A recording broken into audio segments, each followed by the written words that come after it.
प्यारे बच्चों, कोविड-19 के कारण इस समय आपका विद्यालय आना स्थगित है।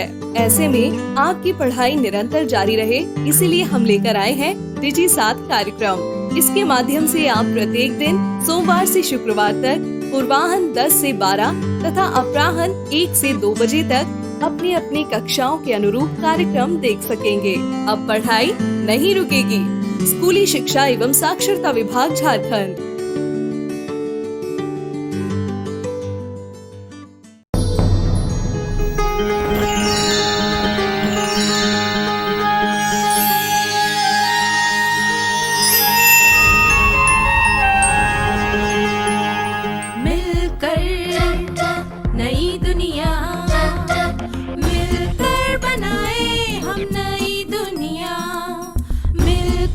जीत ले हम सारी दुनिया।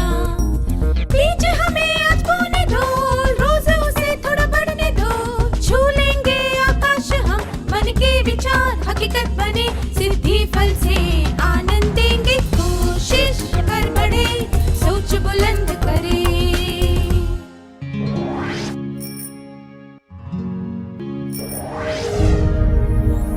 नमस्ते छात्रों, आप सबसे फिर से मिलकर खुशी हुई। आप में से कितने लोगों को फुटबॉल खेलना पसंद है? क्या आप में से कोई एक छात्र ये बता सकता है कि कैसे खेला जाता है और हार या जीत कैसे तय होती है?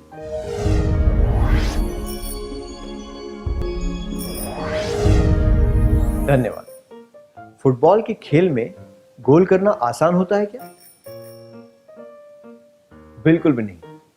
सामने वाली टीम जो भी बाधाएं पैदा करती है उन्हें पार करना पड़ता है ना? मजा तभी आता है जब सारी बाधाएं पार करने के बाद कोई गोल होता है।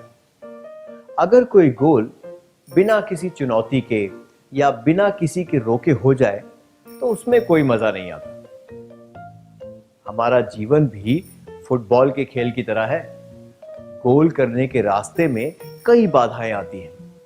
जब हम इन बाधाओं को सफलता से पार कर लेते हैं तो हमें खुशी और संतुष्टि मिलती है। अच्छा, ये बाधाएं क्या होती हैं? बाधाएं वे चीजें होती हैं जो हमें वो करने से रोकती हैं जो हम करना चाहते हैं। क्या अब हम एक क्रियाकलाप करें? आपको क्या लगता है, आपके जीवन में कौन सी बाधाएं हैं? क्या आप इसके बारे में अपने करीबी मित्र को बताना चाहेंगे?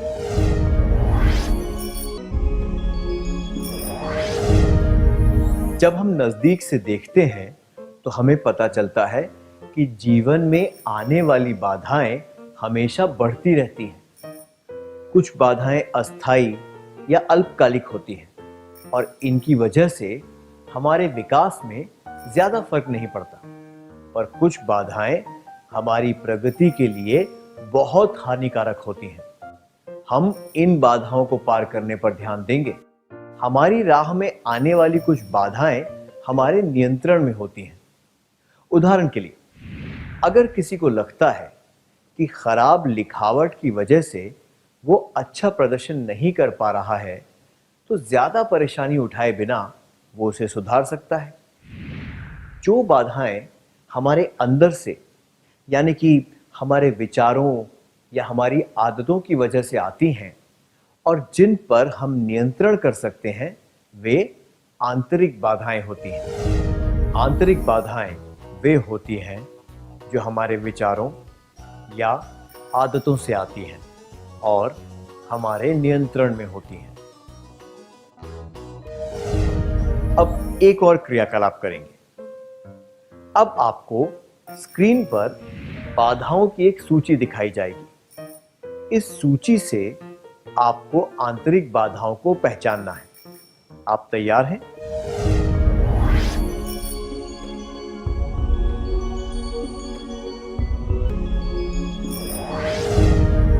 धन्यवाद, बहुत बढ़िया किया। क्या अब हम उत्तर जांच लें? आंतरिक बाधाएं: आलस, खुद को हीन समझना, उत्साह की कमी, गुण अथवा योग्यता की कमी, अज्ञानता, खराब सेहत। आइए इन सब बाधाओं को पार करने के बारे में एक एक करके जानते हैं। पहली बाधा है आलस।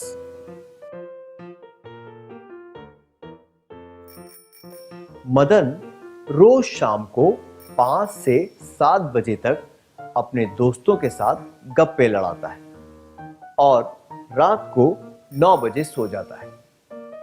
वो सुबह 7 बजे उठकर अपनी दिनचर्या में लग जाता है। आमतौर पर उसे सबके सामने रोज डांट पड़ती है क्योंकि वो अपना गृह कार्य पूरा नहीं करता। अगर आप मदन के दोस्त होते तो उसे क्या सलाह देते? क्या आप दोनों इस दृश्य का अभिनय करके दिखा सकते हैं?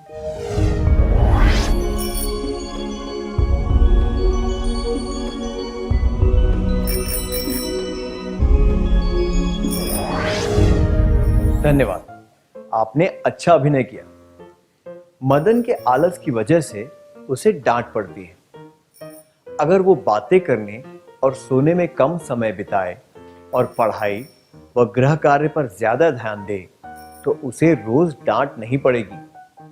उसे आलस, भुलक्कड़पन, देरी, काम को टालना और ज्यादा सोना जैसी बाधाओं को दूर करते हुए अपने समय का सदुपयोग करना चाहिए। हमें आलस, भुलक्कड़पन, देरी, काम को टालना और ज्यादा सोना जैसी बाधाएं दूर करके अपने समय का सदुपयोग करना चाहिए। अब एक क्रियाकलाप।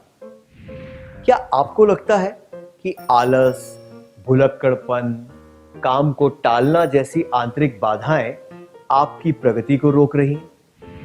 अगर हां, तो क्या आप सोचकर बता सकते हैं कि इनमें से किसी एक बाधा को पार करने के लिए आप क्या करेंगे? कृपया अपने विचार नोटबुक में लिखें और उसके बाद सबको बताएं।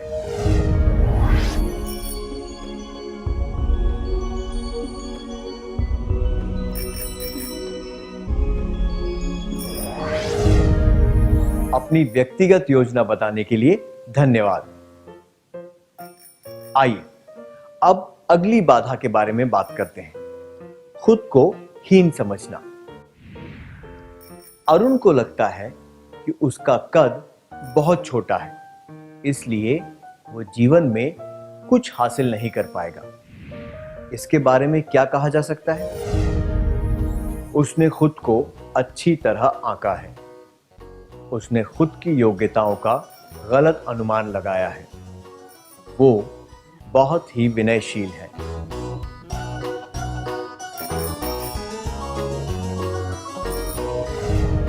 अरुण ने अपनी योग्यताओं का गलत अनुमान लगाया है, इसलिए उसे लगता है कि उसका कद बहुत कम है और वो सफल नहीं हो पाएगा। खुद को हीन समझना विनयशीलता के जैसा नहीं है। विनयशील उसे कहा जाता है जिसे पता हो कि वो बहुत गुणवान है पर उस बात का दिखावा नहीं करता। हीनता की भावना वो होती है जब हम अपनी योग्यता को नहीं पहचानते और खुद को दूसरों से कम समझते हैं। खुद को हीन समझने की भावना को मिटाने के लिए हमें यह सोचना चाहिए, मैं कर सकता हूं और मैं जरूर तरक्की करूंगा। इस प्रकार दृढ़ प्रयास से हम इस बाधा को पार कर सकते हैं। हमें खुद को हीन समझने की भावना को दूर करने के लिए यह सोचना चाहिए कि मैं कर सकता हूं और मैं जरूर तरक्की करूंगा और दृढ़ता से प्रयास करना चाहिए। अब एक और क्रियाकलाप। अरुण के दोस्त श्याम ने उसे सलाह दी कि उसे खुद का आत्मविश्वास बढ़ाना चाहिए और यह सोचना चाहिए कि वो भी सफल हो सकता है। ऐसा करने से वो खुद को हीन समझने की भावना से उभर पाएगा। क्या आप दोनों इस दृश्य का अभिनय करके दिखा सकते हैं?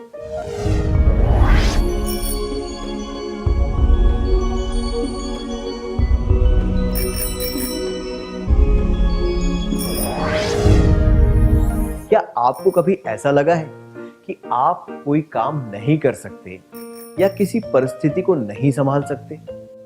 उस योग्यता के बारे में फिर से इस तरह सोचें, मैं भी कर सकती हूं या कर सकता हूं। मैं पूरी दृढ़ता के साथ इसमें जुट जाऊंगा या जुट जाऊंगी, और इसे अपनी नोटबुक में लिख दें।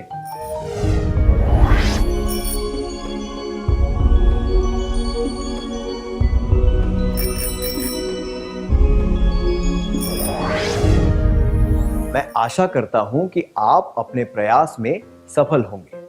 क्या अब हम उन बातों का सार संक्षेप कर लें जो हमने आज सीखी हैं?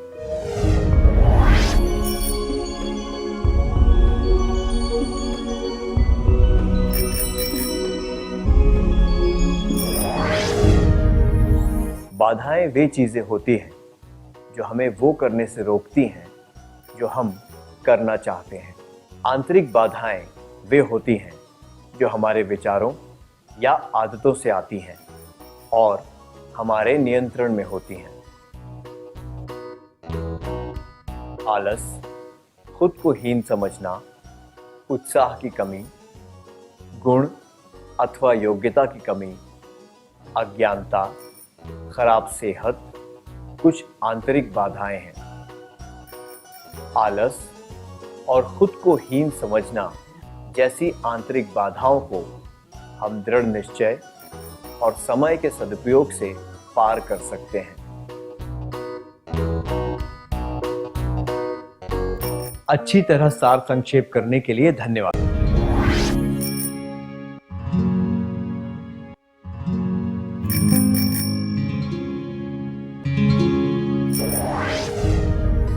क्या अब हम अन्य आंतरिक बाधाओं के बारे में चर्चा करें? उत्साह की कमी, गुण अथवा योग्यता की कमी, अज्ञानता, खराब सेहत। अगली बाधा है उत्साह की कमी। कनिका अपनी ही दुनिया में रहती है और किसी चीज में रुचि नहीं लेती। उसके दोस्त अक्सर उसका मजाक उड़ाते हैं। आपको क्या लगता है, कनिका के व्यवहार की क्या वजह है? जोश की कमी, बहुत से काम होने की वजह से चिंतित रहना, उसकी विनयशीलता। जोश की कमी, बहुत से काम होने की वजह से चिंतित रहना, उसकी विनयशीलता।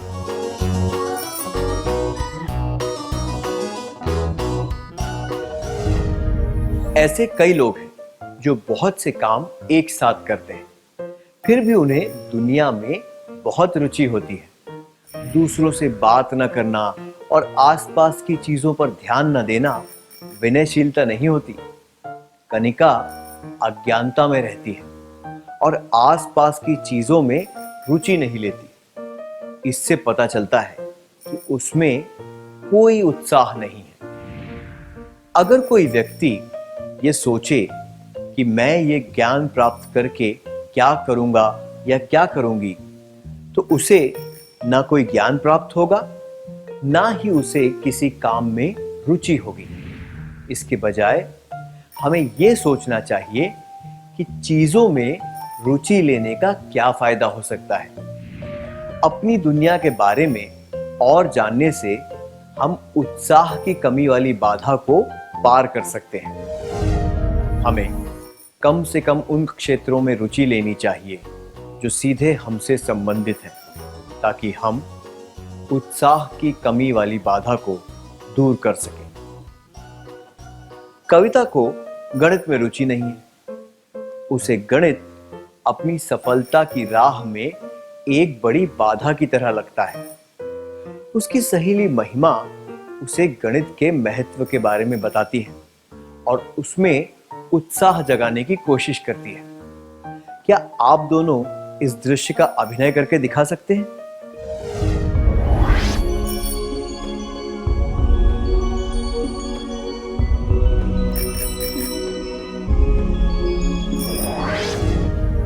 धन्यवाद। जो क्षेत्र हमारे लिए उचित हो, हमें उन सब का महत्व जानकर उनमें रुचि लेनी चाहिए। रुचि आने से हम सीखी हुई बातों का अच्छी तरह प्रयोग कर पाएंगे और अच्छा प्रदर्शन दे पाएंगे।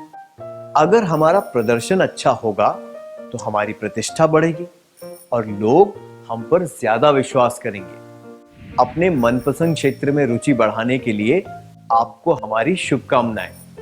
अब हम अगली बाधा पर ध्यान देंगे, योग्यता अथवा गुण की कमी।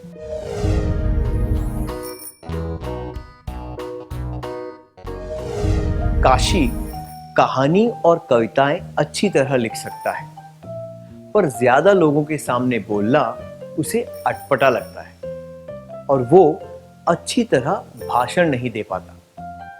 उसे लगता है कि उसमें जनता के सामने बोलने की योग्यता नहीं है। उसे क्या करना चाहिए? अगर तुम योग्यता के आधार पर उत्कृष्ट नहीं हो सकते तो प्रयास के आधार पर सफलता प्राप्त करो। Dave Van Baum. अगर वो कठिन परिश्रम करे और पूरा अभ्यास करे तो वो इस बाधा को भी पार कर सकता है और जनता के सामने बोलने की योग्यता को विकसित कर सकता है। वास्तव में किसी और व्यक्ति की जगह उसके लिए यह ज्यादा आसान होगा क्योंकि वो बहुत अच्छा लेखक है। हमें योग्यता की कमी से आने वाली बाधा को प्रयास और अभ्यास से दूर करना चाहिए। अब एक क्रियाकलाप। जनता के सामने भाषण देने की योग्यता को सुधारने में काशी सफल हुआ। उसने अपने एक मित्र को बताया कि उसने सफलता कैसे प्राप्त की। क्या आप दोनों इस दृश्य का अभिनय करके दिखा सकते हैं?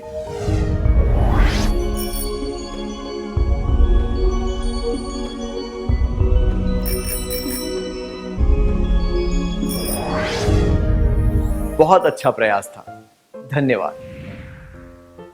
रविंद्रनाथ टैगोर जी की एक अद्वितीय उपलब्धि है कि उन्होंने 2 देशों के राष्ट्रगीत लिखे हैं, पहला भारत और दूसरा बांग्लादेश। उन्होंने 40 साल की उम्र के बाद चित्रकला सीखी, पर निरंतर प्रयास और अभ्यास करने से वे भारत में आधुनिक चित्रकला के पथ प्रदर्शक बन गए। जब कोई छुपी हुई योग्यता सामने आती है तो हम एक और बाधा पार कर लेते हैं।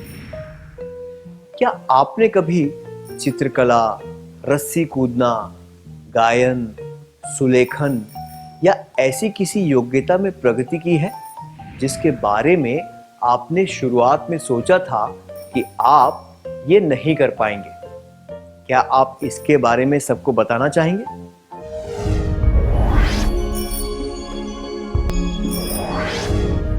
अपना अनुभव बताने के लिए धन्यवाद। अगली बाधा है अज्ञानता।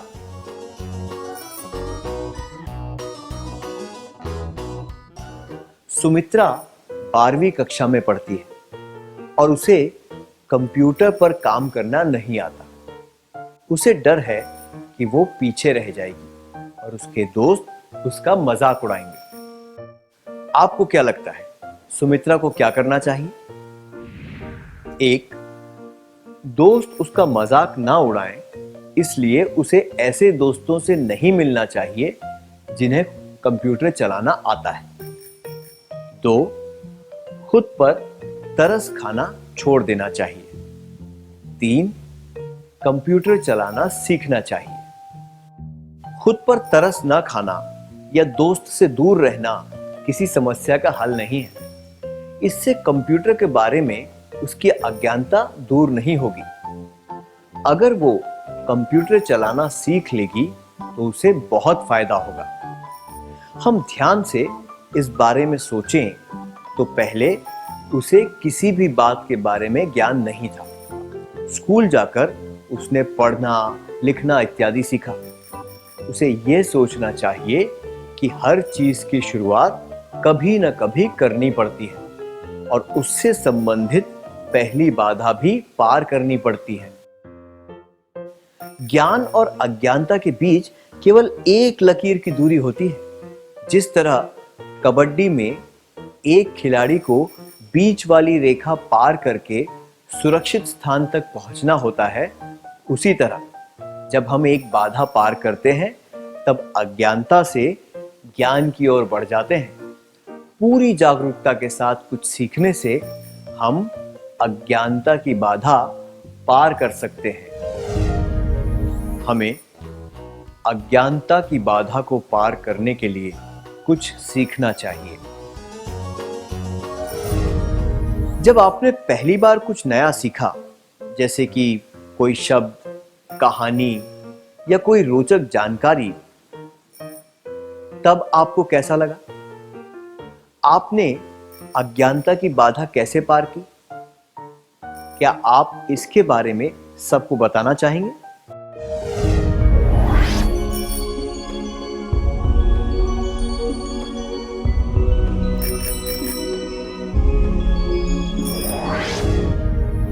इस बारे में बताने के लिए धन्यवाद।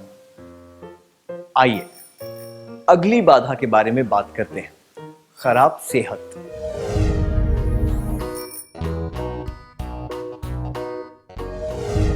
कुमुद को लगता है कि वो मोटी हो जाएगी, इसलिए वो कम खाना खाती है। इस वजह से वो हमेशा थकान महसूस करती है और खेल कूद में भाग नहीं ले पाती। जब भी उसके पास खाली समय होता है तब वो बैठना या आराम करना पसंद करती है। वो कहती रहती है, मेरी सेहत की वजह से मैं कुछ नहीं कर पाती। उसकी बाधा क्या है? उसकी ये गलत सोच कि वो स्वस्थ नहीं है, यही उसकी आंतरिक बाधा है। जो लोग पर्याप्त भोजन नहीं करते, उनमें शारीरिक श्रम करने की ताकत नहीं होती। हर एक व्यक्ति का वजन उसके कद के अनुसार होना चाहिए। ये स्वस्थ शरीर की निशानी है। उचित समय पर पर्याप्त मात्रा में पौष्टिक भोजन खाने से और व्यायाम करने से हम खराब सेहत की बाधा को पार कर सकते हैं। हमें खराब सेहत की बाधा को दूर करने के लिए उचित समय पर पर्याप्त मात्रा में पौष्टिक भोजन खाना चाहिए और व्यायाम करना चाहिए। कभी-कभी वातावरण में बदलाव के कारण या फिर आनुवंशिकता के कारण हम बीमार पड़ सकते हैं। समय पर दवाइयां लेने से, आराम करने से और व्यायाम करने से हम इस बाधा को भी पार कर सकते हैं। संक्षिप्त में हम दृढ़ निश्चय, उत्साह, प्रयास, ज्ञान, प्रशिक्षण, अभ्यास, समय के सदुपयोग और खुद की सेहत का ध्यान रखने से आंतरिक बाधाएं पार कर सकते हैं। मैं दोहराता हूं, हम दृढ़ निश्चय, उत्साह, प्रयास, ज्ञान, प्रशिक्षण, अभ्यास, समय के सदुपयोग और खुद की सेहत का ध्यान रखने से आंतरिक बाधाएं पार कर सकते हैं। अब एक क्रियाकलाप करेंगे। आपको स्क्रीन पर कुछ समस्याओं से जुड़े कथन बाईं ओर दिखेंगे और दाईं ओर उनके हल दिए होंगे, लेकिन तालिका में समस्याएं और उनके हल सही जोड़ों में नहीं दिए गए। जब मैं एक समस्या पढ़ूं तो आपको उसका उचित हल पढ़कर सुनाना है। तैयार हैं? समस्या: मैं अपनी योजना के अनुसार कभी काम नहीं कर पाती या कर पाता। हल: समस्या: मुझसे ये नहीं होगा।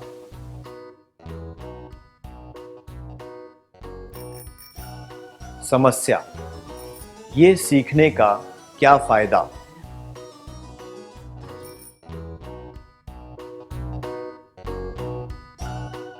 समस्या: मैं ये करूंगी या करूंगा, पर मुझे नहीं पता कि ये ठीक होगा या नहीं।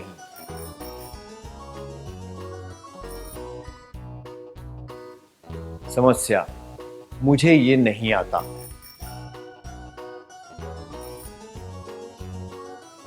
समस्या, मुझ में ये करने की ताकत नहीं है।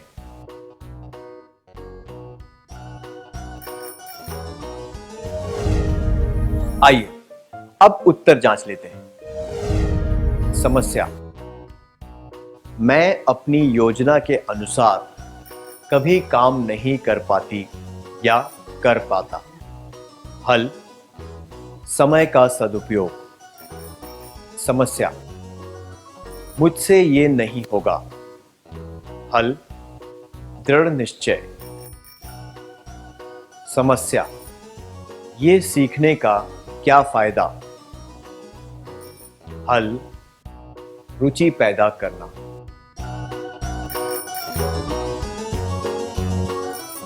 समस्या, मैं ये करूंगी या करूंगा, पर मुझे नहीं पता कि ये ठीक होगा या नहीं।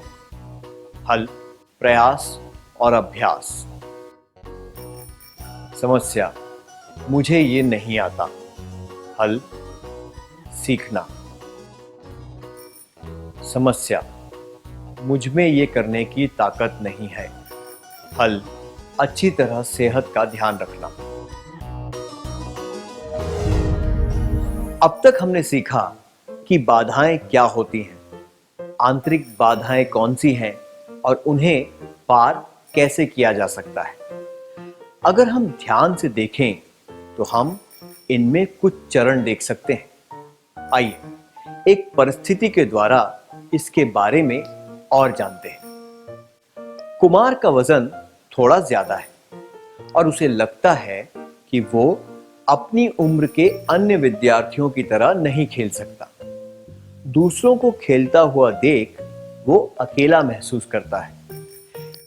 इस बाधा को दूर करने के लिए कुमार को क्या करना चाहिए? 1. दूसरों को खेलते हुए नहीं देखना चाहिए। 2. उसे यह समझना चाहिए कि उसके सोचने का तरीका ही उसकी समस्या का कारण है। 3. उसे आत्मदया से खुद को दिलासा देना चाहिए। दूसरों को खेलते हुए न देखना या आत्मदया से खुद को दिलासा देने से कुमार अपनी बाधा पार नहीं कर पाएगा। जबकि अगर वो ये समझ ले कि उसके सोचने का तरीका ही उसकी समस्या है, दृढ़ निश्चय कर ले कि वो इसे पार करेगा, इसका हल ढूंढने लगे, पूरी जागरूकता से निरंतर प्रयास करे, तो वो अपनी बाधा को पार करने में जरूर सफल होगा। बाधाओं को दूर करने के चरण। 1. जागृत होकर पूरा प्रयास करना। 2. तरीके ढूंढना। 3. दृढ़ निश्चय दिखाना। बाधा को समझना। क्या अब आप अपनी आंतरिक बाधाएं और उनके हल पहचान कर अपनी नोटबुक में लिख सकते हैं? कृपया याद रखें, इसके बारे में किसी को बताने की जरूरत नहीं है।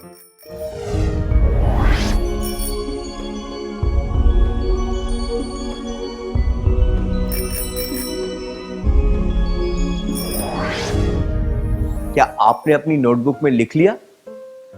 जीवन में बड़ी सफलता प्राप्त करने के लिए इन पर काम करना शुरू कर दें। हमने जो अब तक सीखा है, क्या उसका सार संक्षेप कर लें? बाधाएं वे चीजें होती हैं जो हमें वो करने से रोकती हैं जो हम करना चाहते हैं। आंतरिक बाधाएं वे होती हैं जो हमारे विचारों या आदतों से आती हैं और हमारे नियंत्रण में होती हैं। आलस, खुद को हीन समझना, उत्साह की कमी, गुण अथवा योग्यता की कमी, अज्ञानता, खराब सेहत कुछ आंतरिक बाधाएं हैं। हम दृढ़ निश्चय, उत्साह, प्रयास, ज्ञान, प्रशिक्षण, अभ्यास, समय के सदुपयोग और खुद की सेहत का ध्यान रखने से आंतरिक बाधाएं पार कर सकते हैं। बाधा को समझने से, दृढ़ निश्चय दिखाने से, उसे पार करने के तरीके ढूंढने से और जागृत होकर निरंतर प्रयास करने से हम बाधाओं को पार करके जीवन में प्रगति कर सकते हैं। इतनी अच्छी तरह सार संक्षेप करने के लिए धन्यवाद। इस प्रसारण से संबंधित सुझाव, अपने प्रश्न इत्यादि आप हमें jcertrg@gmail.com तथा टोल फ्री नंबर 1800 5728 585 पर संपर्क कर सकते हैं।